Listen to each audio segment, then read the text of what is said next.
What are the main neurological manifestations associated with arboviroses? The main neurological problems associated with arboviruses affect all parts of the nervous system. So the brain is infected, the spinal cord and the peripheral nerves. And depending on which arbovirus we are talking about, then it's a different part of the nervous system that is mostly affected. Wow. So for example, for Zika, the main problem in adults and maybe children is the peripheral nervous system because it causes Guillain-Barré syndrome. Of course, the other problem with Zika is that it crosses the placenta to cause microcephaly in newborn babies, and now it's also clear that it can cause other forms of developmental delay.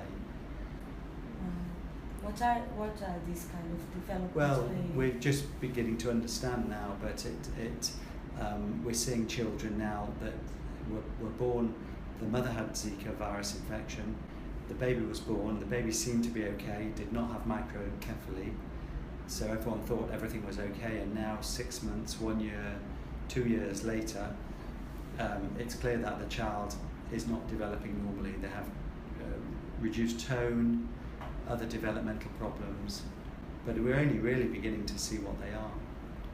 Okay. And then so there are a couple of other important arboviruses in this part of the world that can cause neurological disease. We have dengue, and we've known for a long time that dengue can cause brain disease, particularly encephalitis. Less often it causes peripheral nerve problems. And then chikungunya, we've been working on chikungunya and dengue in Asia for many years. Chikungunya can also cause encephalitis, myelitis, and also Guillain-Barré syndrome. How can we identify the neurological manifestations associated with the arboviruses?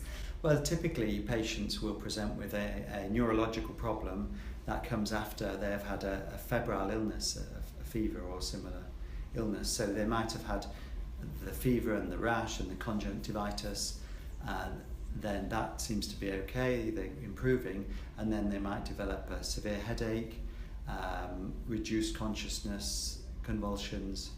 That would be encephalitis. Or they might, maybe they're fine for a couple of weeks and then they start to develop weakness in the legs and sensory changes in the legs and the arms, and that might be Guillain-Barré syndrome, GBS. What does GP needs to pay special attention to follow the evolution or the symptoms of the disease?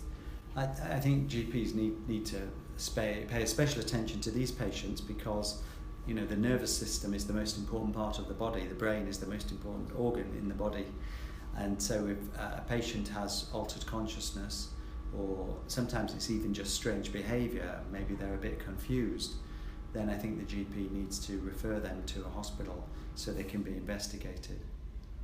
Which are the intervention strategies used that have been the most effective in the treatment of children with the neurological symptoms? Yeah, well, treatment depends on which neurological syndrome we're talking about. If it's an encephalitis, then children and adults will be admitted to hospital. There's no specific antivirus treatment, and there's no specific immunological treatment, but the treatment is supportive. So that means making sure they're hydrated, making sure they have oxygen if needed. If they're having seizures, controlling the seizures. That's for the brain problems.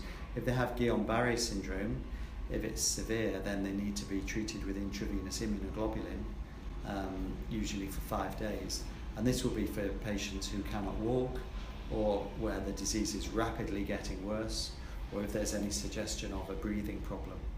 But sometimes Guillain-Barré can be just mild tingling in the limbs, and then we would not give any specific treatment. Right.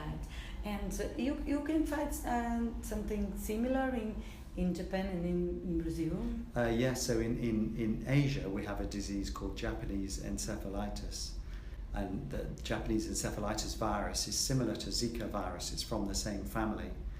But the one in Asia, it's not just in Japan, we see it in India, in Thailand, in Malaysia, it's all across Asia. And it causes a similar disease, but especially it causes encephalitis, which is inflammation and swelling of the brain caused by a virus. Microcephaly means a small brain, and that's what happens if you have a virus infection of the brain in the fetus, because the brain is growing and the virus destroys the brain cells and stops it growing. But if an adult or a child has a virus brain infection, the virus gets in from the mosquito bite, gets into the brain, and then it causes inflammation and swelling, and that's what encephalitis is. And then sometimes we have to give treatment to control the swelling. Sometimes we give steroids, but not always. Okay, doctor. So thank you very much. Thank you very much.